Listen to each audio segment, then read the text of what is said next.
នេះហើយកូនស្រីដែលរឹងក្បាលនិយាយតមាត់រហូតហើយកូនយើងតើឲ្យវាប្រុសកូនយើងនឹងហើយទើបស្ដីថានោះតោះអញ្ចឹងចូលកន្លែងយើងវិញទៅ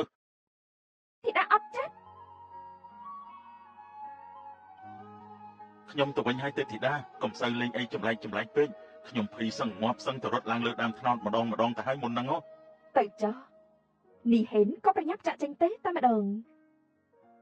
នាងរឹងក្បាលឆ្នះតែមានទឹកចិត្ត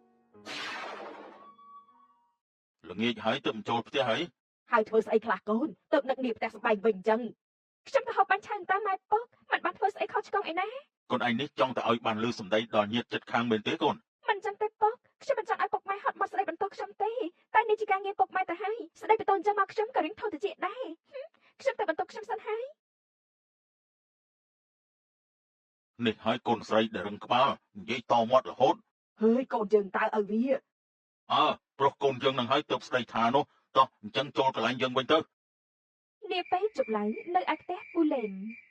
បានកូនឯងមកលេងអញ្ចឹងល្អហើយពុកនិងម៉ែនឹកមុខកូនឯងណាម៉ែគាត់ថាកូនឯងនេះភ្លេចម៉ែឪបាត់ទៅហើយកូនឯណាដែលតែភ្លេចម៉ែឪកើតនោះខ្ញុំមកលេងពុកម៉ែបានតែមួយផ្លេតទេព្រោះរវល់ធ្វើការណា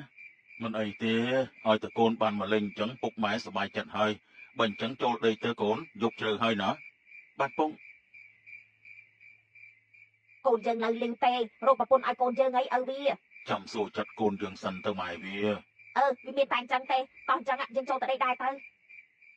នាថ្ងៃបន្ទាប់នាងលេងមកបងត្រីនៅឯបឹងតែរកមិនងាយបានសត្រីលែងមានហើយមែនតែប្រកមិនបានសអញ្ចឹងម៉ែពុកដឹងតែរអ៊ូទៀតហើយបើដោយកូនស្រីនិងកូនប្រុសទៀតបន្ថែមទេ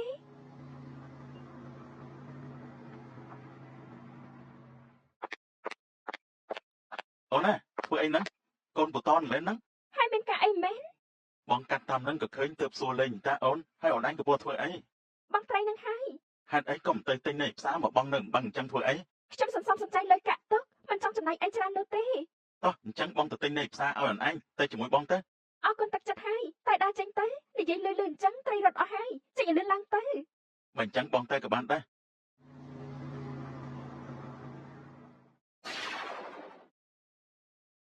បងត្រីមួយព្រឹកធំហើយមិនបានទេអីទេធីតានៅឲ្យស្ងៀមទៅកុំមកសួរឌឺដងឲ្យខ្ញុំសួរចង់ជួយតើ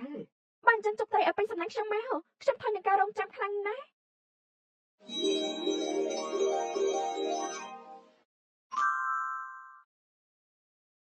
ត្រីប៉ាត់មែនខ្ញុំបងបានច្រើនណាស់ហើយអរគុណខ្លួន